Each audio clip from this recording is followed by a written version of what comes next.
청취자 여러분 안녕하십니까. 전혀 다른 세상을 꿈꾸는 2014 꼴통경제 진행자 한국진보연대 정책부장 한선모입니다.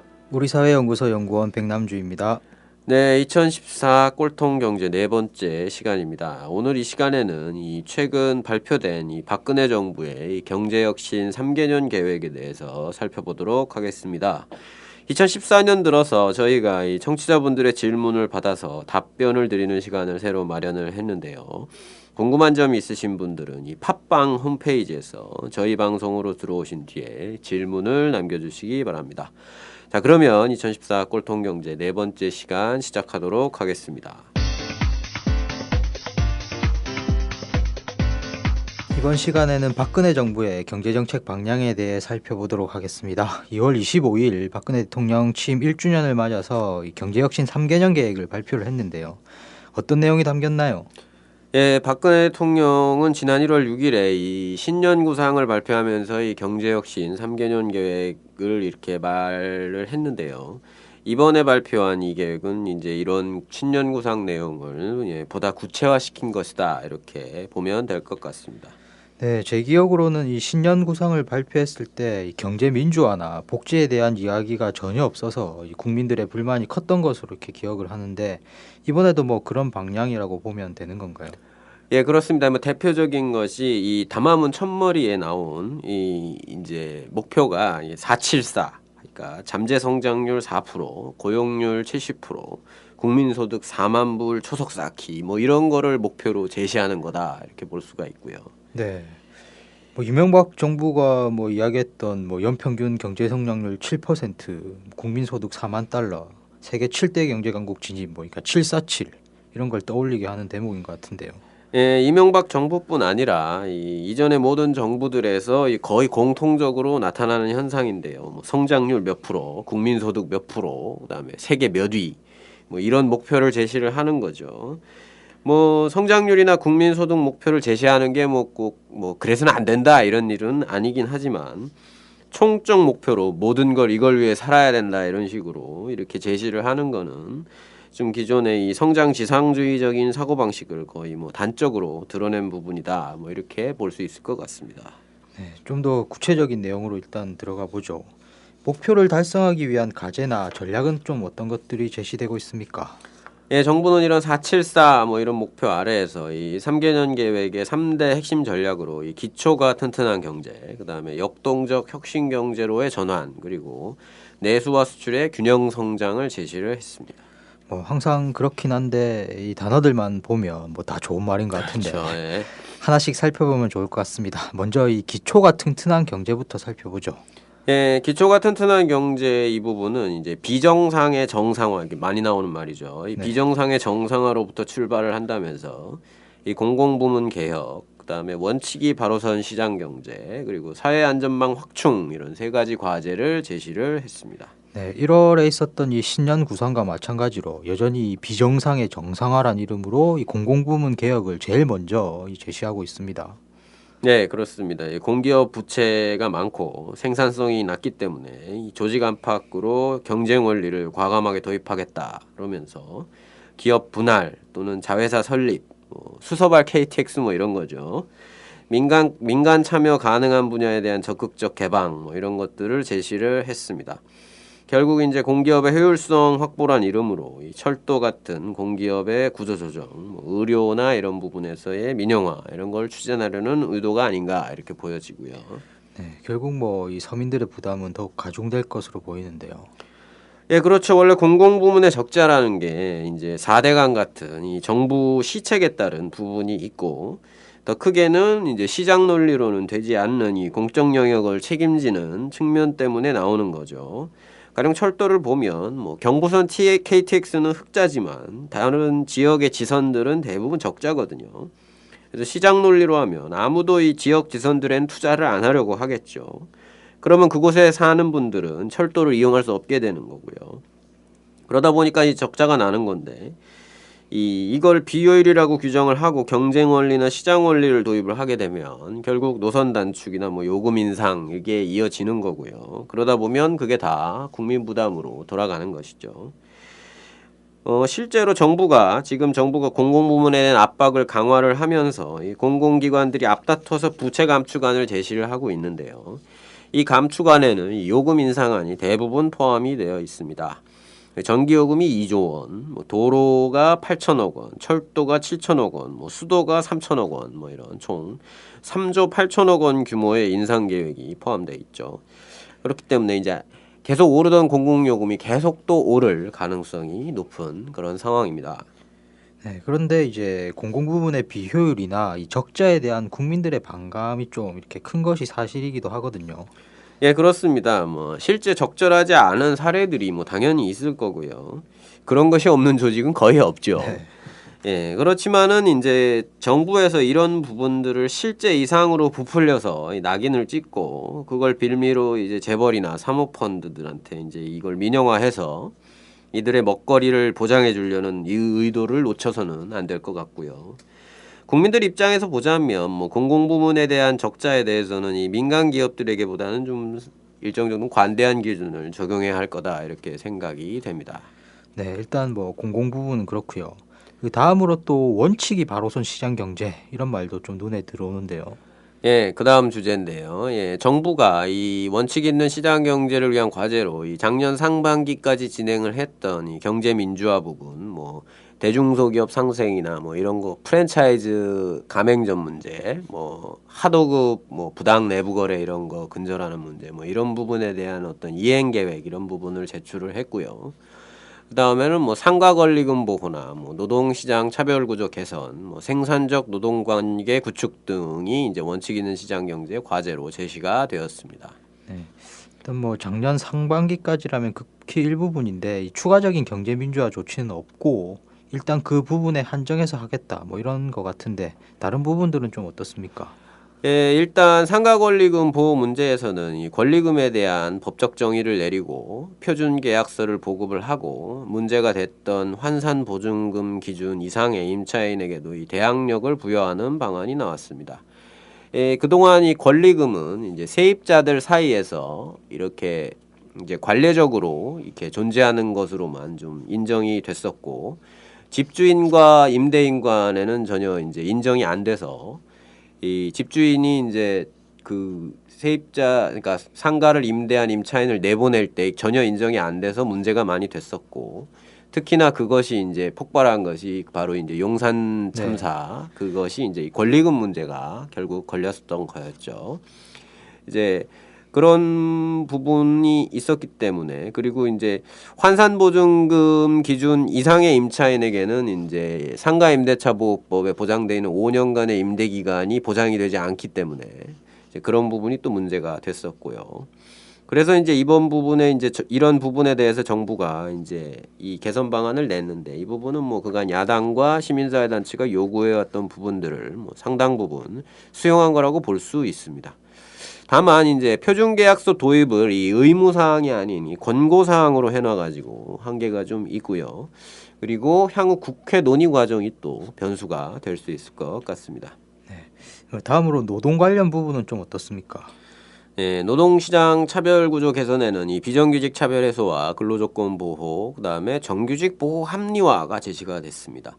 앞에 두 개는 뭐 시급한 과제죠. 뭐 문제는 이 마지막에 이 정규직 보호를 합리화한다라는 말인데요.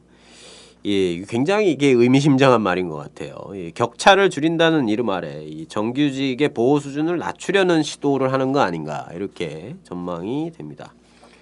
또 생산적 노사관계 구축 부분에서는 이제 통상임금 문제와 연관된 임금 체계 개편 문제 그리고 근로시간 단축과 정년 연장, 임금 피크제 도입 문제가 과제로 제시가 됐습니다. 임금 체계를 직무, 능력, 성과 중심으로 개편을 하자 뭐 이건데요. 이거는 뭐 상당 부분은 이제 정기상여금, 그러니까 통상임금 문제의 핵심적인 문제인 이 정기상여금을 줄이고 직무, 능력, 성과를 기준으로 임금을 다르게 지급을 해서 이 통상임금을 줄여보겠다 이런 시도가 아닌가 이렇게 보여지고요. 근로시간 단축과 정년 연장 부분에서는 이 그에 상응하는 임금 삭감을 추진하는 것이다 이렇게 보여집니다. 그리고 이 부분에 또 이제 파견 규제 합리화라는 게 들어갔는데요. 여기에 이 파견 사업 관리 강화와 더불어서, 그러니까 불법 파견을 이제 규제하겠다 이런 그런 관리하겠다 이런 부분을 넘어서서 그것과 더불어서 파견 업무 범위 기간 확대 등을 합리적 개편을 추진한다 이런 내용이 들어갔습니다. 그러니까 파견 업무의 범위와 기간을 확대하는 방향으로 개편하겠다 이런 얘기죠. 이제 파견 기간에 대해서는 이제 고소득 전문 직종은 확대하고 저소득 비전문직은 현행을 유지한다 이렇게 해놓긴 했는데요. 이 파견 범위 확대 부분에서는 언급이 없었습니다. 네, 뭐 결국에는 이 파견 업무의 범위 문제는 매우 민감한 문제인데 이걸 또 늘려서 파견직을 더 확산하는 이런 뭐 의도로 볼 수도 있겠군요. 그렇죠. 이 파견법이 제정이 됐을 때 민주노총이나 한국노총이 가장 강하게 얘기했던 내용이 사용 사유 제한이었죠. 그러니까 파견을 할 수 있는 네. 그 업종을 용도 제한하는. 업종을 강하게 제한해야 된다 이런 내용이었는데요. 그런 부분이 이후에 또 문제가 될 수 있지 않을까 이렇게 전망이 되고 있습니다. 네. 일단 다음으로 사회 안전망을 확충하겠다는 이 부분은 좀 어떻습니까? 박근혜 정부 같은 경우에는 그동안 이제 경제민주화 복지로 대통령으로 당선이 됐는데 그동안에 이제 복지 공약을 줄줄이 이제 폐기를 하고 있는 상황이었죠. 이 대표적인 게 이제 모든 노인분들한테 20만 원을 지급하겠다는 이 기초연금 공약이 이제 후퇴한 거. 그다음에 이제 4대 중증 질환의 진료비를 이제 무료로 하겠다라는 국가가 보장하겠다라고 하던 게 이제 결국 이제 대부분 축소가 되고 이제 실제 뭐 거의 의미 없어졌다 뭐 이런 결과를 낳았는데요. 그리고 1월에 신년 구상에서는 이제 복지 정책에 대한 의지가 별로 없었고요. 그래서 이제 이번에는 좀 이렇게 복지 확대 이야기를 뭐 쭉 더 하지 않을까 뭐 네. 이렇게 뭐 기대 아닌 기대를 해봤는데 뭐 그런 부분은 별로 없었고 이 사회안전망 확충의 주요 내용은 이제 고용보험의 적용 범위를 뭐 비정규직이나 자영업자 부분에 확대해야 되겠다 뭐 이런 내용의 언급이 있었습니다. 물론 그래야 되지요. 그렇지만 이것만 가지고 사회안전망을 확충했다 이렇게 보기는 좀 어렵지 않겠습니까? 이 앞에 이제 공공부문 혁신 이 분야에서 이제 재정 지출을 이렇게 합리화하겠다 이렇게 얘기를 하면서 나온 얘기가 이제 부정수급 문제를 이렇게 잘 이제 부정수급자를 잘 이렇게 찾아서 그거를 이렇게 축소하는 걸 과제로 제시를 해놨더라고요. 네. 근데 이제 원래 정부가 그랬죠. 부정수급자를 찾는 방향으로 이렇게 복지제도를 운영을 해왔는데 이거는 이제 복지제도의 이 기본 취지를 좀 이렇게 잘못 해석하는 적용하는 것이죠. 얼마 전에 이제 송파구에 새 모녀가 자살한 사건 네. 때문에 이 지금 대부분 뭐 그분들이 신청을 했더라도 이 기초생활수급자로 적용이 되지 않았을 거다라는 게 이제 전문가들의 의견이거든요. 그러니까 정부가 부정수급자를 찾아내는 일보다 이 수급 기준을 완화하고 대상자를 적극적으로 찾는 노력이 필요한 거죠. 이제 그런 부분이 이제 복지 정책의 이 기조가 돼야 되는데 이번 뭐 사회안전망 확충이나 이런 경제혁신 3개년 계획 방향에는 뭐 그런 부분을 찾을 수가 없는 그런 상황이었습니다. 네, 지금까지 기초가 튼튼한 경제와 이 관련된 내용을 살펴봤는데요. 다음으로 제시되고 있는 게 이 역동적인 혁신 경제로의 전환인데 이 부분에 대해서는 좀 어떤 내용들이 들어 있습니까? 네, 이 역동적 혁신 경제 이야기를 하면서 뭐 기존의 뭐 수출 업체나 이런 부분에 대한 지원을 이제 거기다가 이제 포함을 시켰고 그다음에 이제 창조 경제 이 부분이 이제 포함이 됐습니다. 네, 뭐 창조 경제는 2013년 내내 이제 개념이 모호하다 뭐 이런 비판이 제기되어 왔었는데요. 이번엔 뭔가 좀 새로운 것이 있었나요?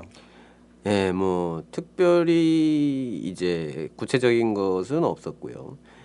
예, 이제 이 창조 경제라는 게 이제 창업을 활성화하고 중소 벤처 기업을 육성하고 뭐 과학기술과 IT 기술 등을 산업에 융합 접목시킨다 뭐 이런 부분이죠.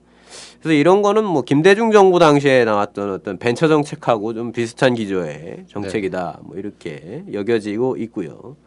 그래서 뭐 이렇게 특별히 어떤 창조가 있느냐 이런 부분에서 그러니까 아이디어를 어떻게 산업화하느냐 이런 부분에 대한 이제 뭐 고민이 있지만 뭐 더 명확하게 제시가 되진 않은 것 같습니다. 결국 이 현재까지 보여지는 창조 경제라고 하는 게 이제 개인의 창의적 아이디어를 산업에 적용시키는 것으로 지금 뭐 이해를 할 수 있을 것 같은데 어떻게 이 개인의 창조적 이 아이디어를 이끌어낼 것인지 이런 고민은 좀 없어 보이는 것 같습니다. 예, 창조적 아이디어라는 게 뭐 가만히 앉아서 생각한다고 만들어지는 건 아니고, 그 다음에 좋은 아이디어가 있는데 이거를 산업화하는 그런 부분만 좋아진다고 되는 것도 아니죠. 이제 사회의 구성원들이 창조적으로 생각할 수 있는 시스템을 만들어야 되는 것이고, 그런 시스템이 자유로운 상상과 사고를 가능하게 해줘야 되는데, 우리 사회에서 보면 지금 그것은 너무 꿈 같은 얘기인 것 같습니다.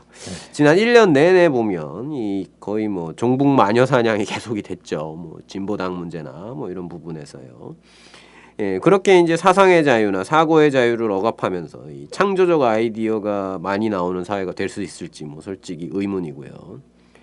또 이 창조적 아이디어가 좀 나오려면 이 중소기업들이 생존의 극한에 내몰리는 상황에서, 그러니까 하루하루 먹고 사는 이런 상황에서 벗어나서 다양한 시도와 모색들을 할 수 있는 여건이 이제 마련이 돼야 되는데, 실제 이제 그런 부분에서 정부가 이 경제 민주화 요구나 이런 부분들을 상당히 외면하면서 그걸 어떻게 또 실현할 수 있을지 그런 부분도 이제 의구심이 드는 상황입니다.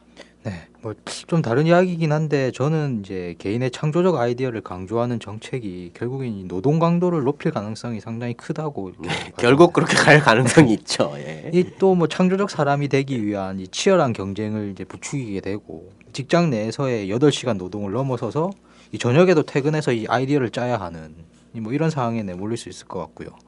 한편으로는 뭐 정보통신 기술과 노동 형태가 결합함에 따라서 이 재택근무, 원격근무, 뭐 유연근무, 모바일 오피스 뭐 이런 식의 초현대적인 이름의 비정규직을 양산할 가능성도 크지 않을까 이렇게 좀 생각을 해봤습니다.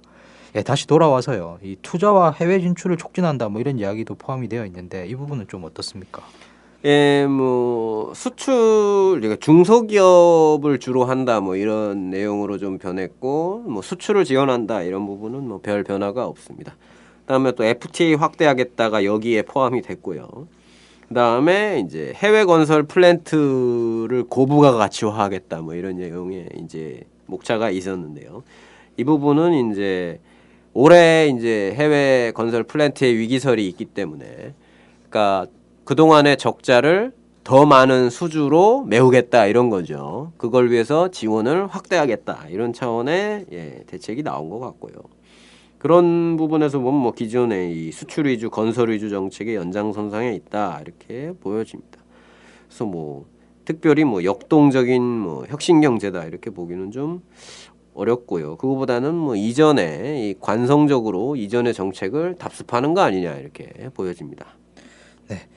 다음으로 이제 세 번째 과제로 제시하고 있는 것이 내수와 수출의 균형 성장인데요. 뭐 이 한국 경제가 이제 비대해진 수출 비중을 줄이고 내수를 확대해야 하는 상황은 뭐 맞는 것 같은데요. 예, 그렇죠. 하지만 문제는 방법입니다. 그러니까 내수 확대의 기본이자 출발은 뭐 제가 보기에 이 실질적인 국민들의 소득이나 구매력을 늘려주는 거죠. 그렇지만 박근혜 정부가 내수 확대를 위해서 강조하고 있는 부분은 규제 완화입니다. 네, 규제 총량제를 하고 모든 규제를 폐지나 네거티브 방식으로 바꾸고, 병원들의 영리자회사 설립하고 경제자유구역 내 영리병원 설립 지원하고 뭐 국제학교 규제 완화하고 뭐 이런 내용들입니다. 그리고 그 다음은 이제 부동산 부양이죠. 국민들은 전세난으로 신음하고 있는데 이 정부는 전세난 대책이라면서 이 주택 매매 활성화 대책만 내놓고 있는 상황이죠. 이번에도 뭐 분양가 상한제 폐지, 뭐 전매 제한 완화, 뭐 저리, 그러니까 공유형 뭐 이런 거요. 저리 주택 대출 강화, 뭐 하우스포 지원책으로는 뭐 리츠, 그러니까 부동산 펀드죠. 이 리츠의 매입 대상을 확대하는 거.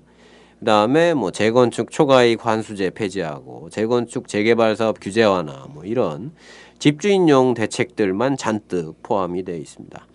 심지어는 이제 고액 전세 대출 보호증을 축소해서 고액 전세자들한테 집을 사라고 압박을 가하는 대책까지 포함이 됐습니다. 이게 그러니까 고액 전세를 사는 게 죄인은 아니죠. 그렇죠? 예. 그런 사람을 이렇게 집을 안 사는 죄인처럼 몰고 가고 있는 좀 우스꽝스러운 모습입니다. 그런데 이제 최근에 이 월세 소득 공제를 세액 공제로 전환을 하고 지원 대상을 확대한다는 방안이 나와서 좀 주목을 좀 받는가 싶더니 이 며칠 못 가서 이 용두사미가 돼 버렸는데요. 예, 그 부분도 좀 포함이 돼 있습니다. 이 부분은 이제 이후에 다시 좀 다루려고 하는데요. 이 월세 소득 공제를 세액 공제로 전환하는 그 문제보다는 뭐 그건 뭐 얼마 안 됩니다. 근데 이 세액 공제를 신청할 때 이제 그 세액 공제를 증명할 방법이 있지 않습니까? 예, 그 기준을 굉장히 이제 완화를 했습니다. 그러니까 자료를 많이 인정해 준 뭐 계좌이체 이런 것도 이제 자료로 인정을 해 주는 거죠. 예, 그렇게 되면서 이제 발생한 문제가 이 임대 소득자들의 이 세원이 노출되는 이런 부분이 있습니다. 원래 이제 오피스텔이나 이런 데 원룸 이런 데 들어가면 집주인들이 세원이 노출될까봐 그러니까 확정일자를 전입신고를 하지 못하게 합니다. 뭐 확정일자를 받지 못하게 하거나. 그런데 이제 정부가 요번에는 확정일자뿐만 아니라 뭐 여러 가지 다른 뭐 계좌이체나 뭐 이런 것들도 인정해주겠다 이렇게 얘기를 하면서 실제로 이제 세원이 노출된다. 그래서 임대소득자들이 세금을 더 내야 된다. 이런 세원 이제 세입 방안으로 이제 주목을 받았었죠. 그런데 결국 뭐 세원 노출을 꺼리는 임대소득자들이 강하게 반발하면서 뭐 일주일 만에 사실상 폐기가 됐습니다. 예, 노동자들은 뭐 아무리 데모를 해도 요구안이 관철이 안 되는데 임대소득자분들은 이 데모 한 번 안 했는데 일주일 만에 이 계획을 백지화시킨 거죠. 이 정부의 지지 기반이 어딘지를 뭐 다시금 보여주는 아주 대표적인 사례다 이렇게 볼 수 있을 것 같습니다. 네, 그렇군요. 이제 그리고 이 내수 확대를 위해서는 이제 가계부채 문제도 중요할 것 같은데요. 작년 말 가계부채가 일단 1,000조 원을 넘어선 상황입니다. 예, 정부는 이번 세부 계획에서 이 가처분 소득 대비 가계부채 비율을 5%포인트 낮추겠다라고 목표를 제시를 했습니다. 지금 이 비율이 재작년에 163%고 작년 수치는 아마 더 높게 나왔을 거다 이렇게 전망을 하고 있는데 이거를 낮추겠다는 거죠. 네, 한편에서는 이제 빚을 내서라도 집을 사라고 부추기면서 가계부채 규모를 나가겠다라고 하는 건데 이제 앞뒤가 맞지 않은 것 같은데요. 예, 뭐 진퇴양난인 거죠. 뭐 부동산 거품을 이렇게 꺼버릴 수는 없고 또 가계부채 비율도 계속 올라가는 걸 내버려둘 수도 없는 거니까요. 결국 이제 가계부채 증가율을 성장률 수준으로 관리를 하면서 이제 가계 소득을 높여서 비율 하락을 추진하겠다 뭐 이런 수준의 예, 원론적인 대책을 제시를 했습니다. 그리고 일자리 문제는 좀 어떻게 포함이 되어 있습니까?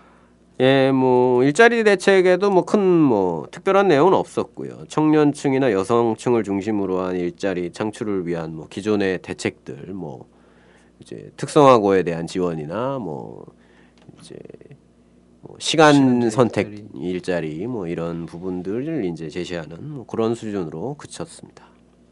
네. 이렇게 전체적인 이 경제혁신 3개년 계획을 살펴봤는데요. 정리를 한다면 좀 어떻게 할 수 있겠습니까? 예, 뭐 결국은 뭐 재벌 중심, 투자 중심, 수출 중심, 뭐 집주의 중심이라는 뭐 기존의 경제 정책 기조가 계속됐다라고 볼 수가 있을 것 같습니다. 이 정부 자료를 볼 때는 보통 이제 이 어떤 뭐 구성이라 그래야 되나요? 플롯이라 그래야 되나요? 뭐 이렇게 보통 명분, 그러니까 이 정책을 추진하는 이유나 또는 어떤 이 전체적인 내용의 어떤 서사 구조, 뭐 이런 표현, 이런 것들만 달라질 뿐 실제 이제 하는 일, 뭐 구체적으로 들어가서 그래서 뭘 하겠다 이렇게 보면 거의 차이가 없습니다. 이전의 대책들하고 거의 90% 정확하다 이렇게 보면 되고요. 강조점이 달라진 거라면 이제 창조 경제 부분, 그다음에 공공부문에 대한 압박을 강화하고 민영화를 준비하는 뭐 이 부분이고요. 수출과 내수의 균형을 추구한다면서 결국 또 서비스업 규제 완화라는 결론이 나오는 거고, 부동산 부양 기조나 수출 지원책들을 중심으로 이렇게 이제 뭐 항목이 어디냐가 뭐 다를 뿐이지 뭐 들어갈 거는 다 뭐 들어간 뭐 이런 부분이 돼서 실제로는 별 차별성이 없는 그런 대책이다 이렇게 보여집니다. 뭐 한두 가지 주목되는 부분이 있긴 있었는데 뭐 상가권리금 보호 문제나 뭐 월세 세액공제 전환이나 뭐 증명 절차 간소화 이런 부분이죠. 그런데 월세 부분은 뭐 그나마 일주일도 안 돼서 도루묵이 됐고요. 상가권리금 보호 문제도 뭐 솔직히 국회에서 어떻게 될지 장담하기 어려운 상황입니다. 네, 이 혁신이 없는 혁신 경제다. 뭐 이렇게 정리를 할 수 있겠습니다. 지금까지 박근혜 정부의 경제혁신 3개년 계획을 살펴봤습니다. 한 국장님 수고하셨습니다. 네, 감사합니다. 네, 이상으로 2014 꼴통경제 네 번째 시간을 마치도록 하겠습니다. 청취자 여러분, 다음 주에 뵙도록 하겠습니다. 안녕히 계십시오. 안녕히 계십시오.